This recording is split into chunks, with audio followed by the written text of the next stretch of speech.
Hello everyone, and welcome to Student Economists, where choosing to spend your time here is infinitely better than the opportunity cost.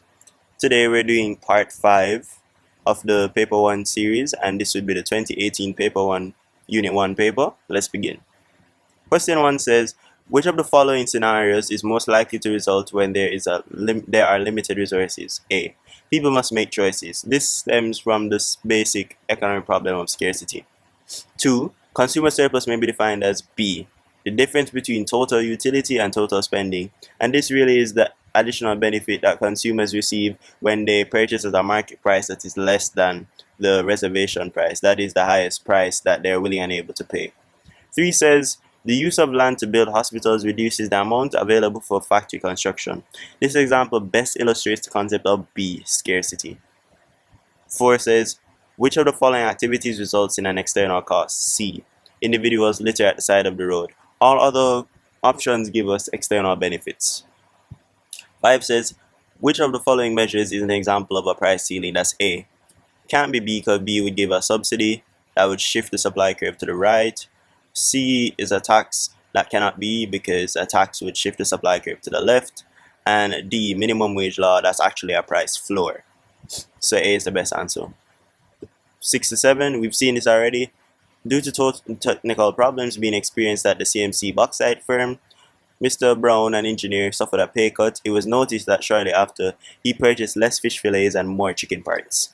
So, they're asking, what type of good is a fish fillet? Remember that normal goods have a positive relationship between income and quantity demanded, and this means that as income increases, quantity demanded for the normal good increases, and likewise, when income decreases, quantity demanded for the normal good also decreases. So right here, we see that he has a pay cut, so that's a decrease in income, and then he also decreases the amount of fish fillet that he gets because he said he'll purchase less. So that's a normal good right there. And the inverse is true for the chicken parts because he received a pay cut, which is a decrease in the income. However, he gets more chicken parts, and inferior goods have a negative relationship between income and price. Sorry, income and quantity demanded. So the answer would be inferior for 7. Magic Limited observed that it hired additional fairy godmothers. As it hired additional fairy godmothers, the marginal output of glass slippers initially increased but eventually decreased continuously. This observation can be explained by C, the law of diminishing returns. Law of diminishing returns, again, states that as more of a variable factor is added to a fixed factor, the total utility will initially rise until it reaches a peak, and then it will fall from this peak until it reaches to 0. That's 8. So 9 says, which segment of the curves represent the short-run supply curve? That's E to H, C. Which of the what is the marginal cost of producing the additional unit of output? So remember, marginal cost is equal to the change in total cost over the change in quantity or units. And then we have for the second unit, there is a change of 36 minus 26, and that would be 2 minus 1 right here. So you end up getting 10 over 1, or simply 10 for your marginal cost, which is 8. The 11 says, which of the following, which area of the diagram depicts consumer surplus? So right here, we find that the answer is put, because consumer surplus would be the marginal price, the difference between the marginal price and the reservation price, right? And then we also have the equilibrium quantity right here. So the answer would be put, A. Which of the following options is an example of a normative statement? That is D. The government should provide free medication for senior citizens. Should is the operative word used for normative statements, which means that they're not necessarily testable. But all the other answers are actually testable and proven in economic concepts. Okay, 13 says, what is the opportunity cost of producing 1 cake? Remember, to get 3 cakes, we need to give up 21 loaves of bread. So now we need to know how much do we have to give up to get 1 cake. So we do the inverse proportion right here, and we get 3 cakes is equal to 21 loaves of bread. That means that 1 cake is equal to 7 loaves of bread, C. Total cost of cutting down trees for lumber and firewood results in D. the rising chance of flooding, that is the external cost, plus the private cost of cutting down the trees. Remember, social cost is equal to private cost plus external costs. So you need to account for both costs when you're talking about total social costs.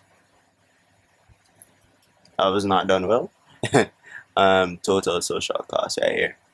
A production possibility frontier is one that bows outward is one that indicates increasing opportunity costs as one more of one good is produced. So we're talking a curve that looks like this, a concave one, and we find that more and more of good X is given up in order to produce more and more of good Y is given up to produce more of good X as you go down the curve, right? Okay. 6 says Moo Moo is a part of the milk industry where there's a few large firms that can control the price and where there's high barriers to entry and exit. So we're looking at a oligopoly because that's the only industry where there's few large firms and they do have control on the price. They have what is called sticky prices or price rigidity, and additionally, this type of price is set. They set their own prices, and there are high barriers to entry in an oligopoly as well. BuzzBuzz says that they operate in the honey industry where there are hundreds of price-taking firms. Hundreds meaning that that gives it away to say there are many sellers in the market, and they're price-taking firms. And price-taking is a very unique thing in the perfectly competitive industry. They're the only industry that are price takers. They take their price from the industry, and they all produce an identical product. Identical meaning homogeneous product. So that's also indicative of the perfect competition. So the answer would be C in this regard for 16. Which of the following types of goods is classified as both non-rivalry and non-excludable? That's B, a public good. Public goods, like an example could be the roads, as in like just the road itself. You can't exclude anybody, and you can't over consume roads. So B.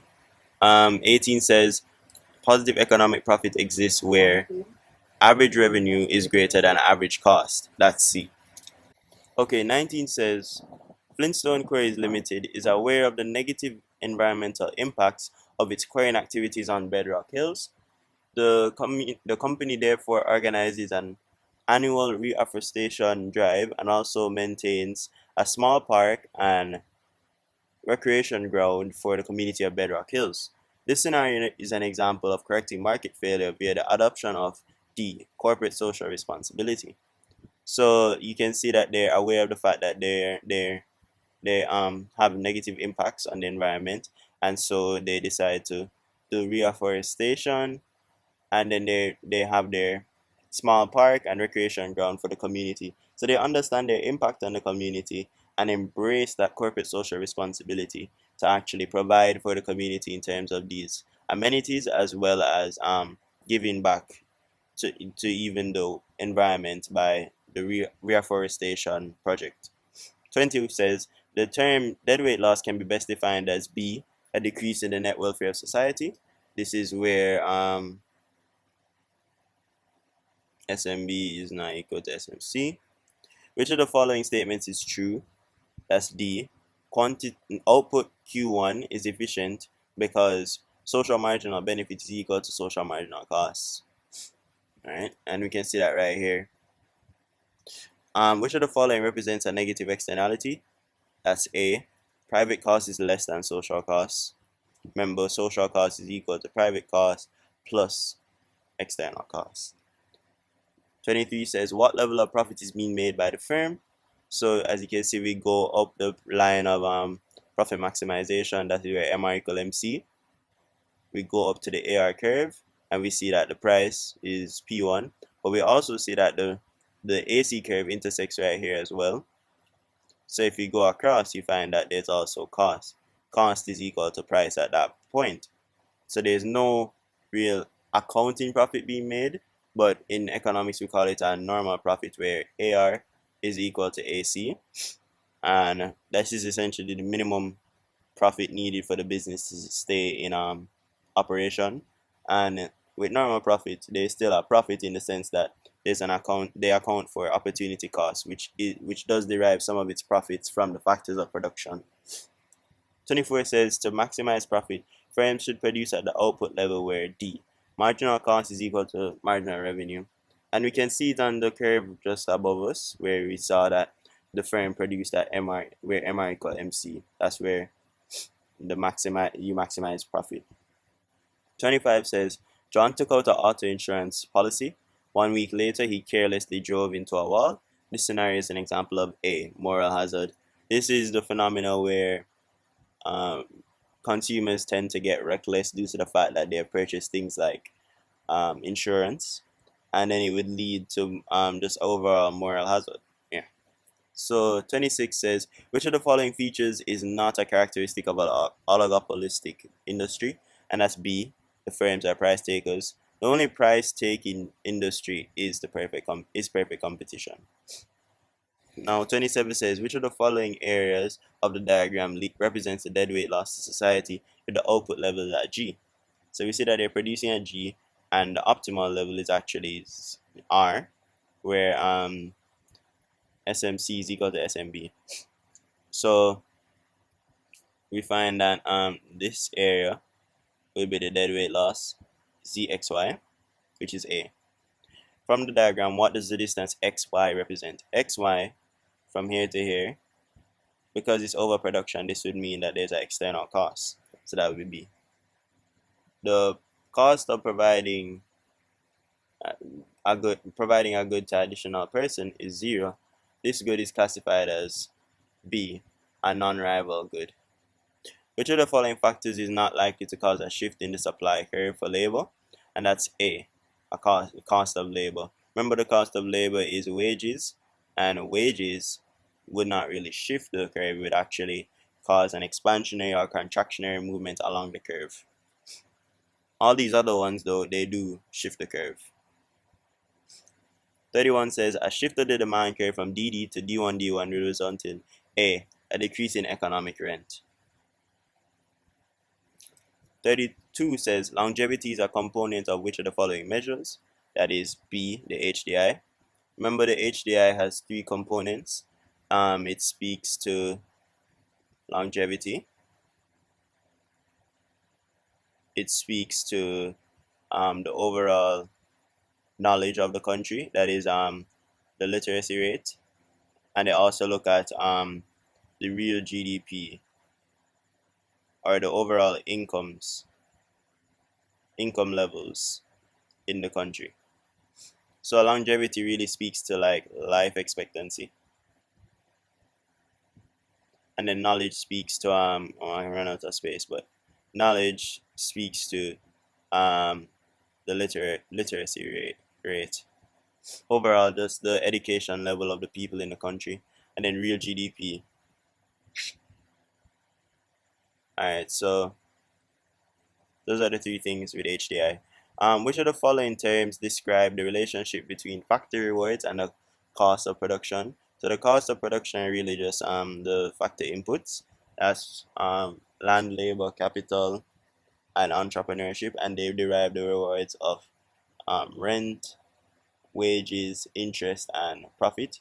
And essentially, the more inputs you put in, the more rewards. There's a cost risk relationship which is positive. They say, which of the following countries have the greatest inequality of income distribution? And that would be D.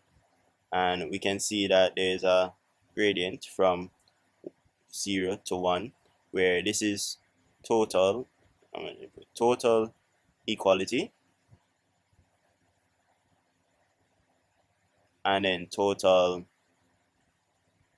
inequality. I don't think I can fit it here, but yes, total inequality at 1, right? So essentially, let me put TE for total equality and TI for total inequality. And essentially, the closer you are to 1, the more unequal the income is, and the closer you are to 0, the more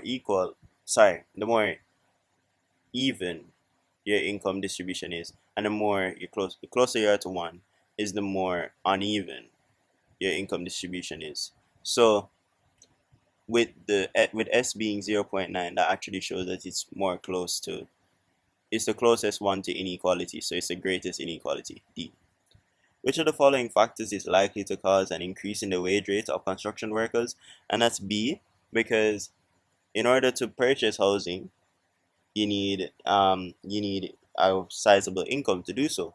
And if there's an increase in the market price of housing, that means that you need more income in order to offset that increase in housing. So that would actually lead to an increase in the wage rate. Moving on. 36 says Mr. and Miss Smith can afford to send their children to school, buy groceries, and pay for their rent. However, they cannot save or buy a car. This scenario represents C, relative poverty, because they're able to actually cover their basic expenses, but they're unable to actually do other things and pay for other luxuries. And this is really important because with relative poverty, they're saying that the income of the household is actually less than the average income of the country. So in this case, we can assume that they're not in absolute poverty because they're able to cover their basic needs, but they're in relative poverty because maybe in this country the average income is able to actually save and buy a car. So that's why it would be 36. 37 says by examining the portion of the entire area that is shaded, an economist can determine the Gini coefficient. Which of the two following factors would have most likely caused the shift? This would be um, 1 and 4. A rise in worker productivity and a rise in the price of the final good. That's C. A trade union successfully bargains for a wage increase in an imperfectly competitive labor market. What is the most likely consequence of the action in this labor market? And that is D, an increase in the quantity demanded of labor. Quick sketch just to illustrate this. That would be demand for labor, supply of labor. And then the wage would be at W, and the quantity demanded would equilibrium quantity of labor would be Q. And then with trade unions through collective bargaining, they raise the price to W1 or wage one, and actually the firms, because wages are an expense to the firm, they would actually demand less labor, and this is shown by Q1, and that's why there will be a decrease in the labor demanded at, which is D.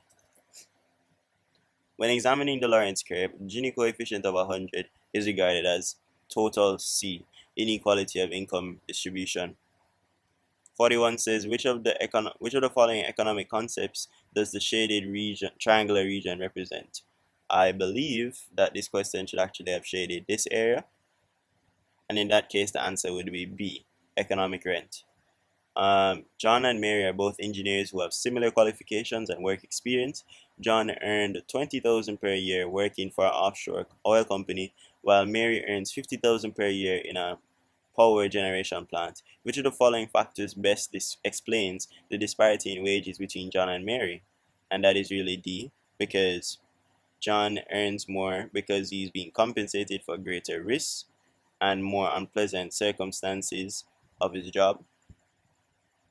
And this is really what we call a compensating wage differential.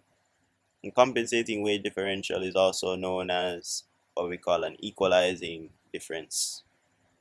So he probably gets compensated for the fact that he's away from home, he probably missing out on family time, etc., etc.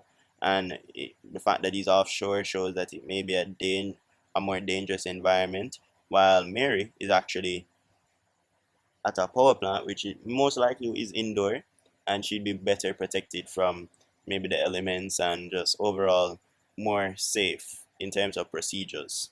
Okay. For this paper, I actually don't have past 42, so this is the best we can do right now. But I do hope that you have learned something from this. Do remember that the cost to learn or the price to learn is zero, so raise your demand for excellence.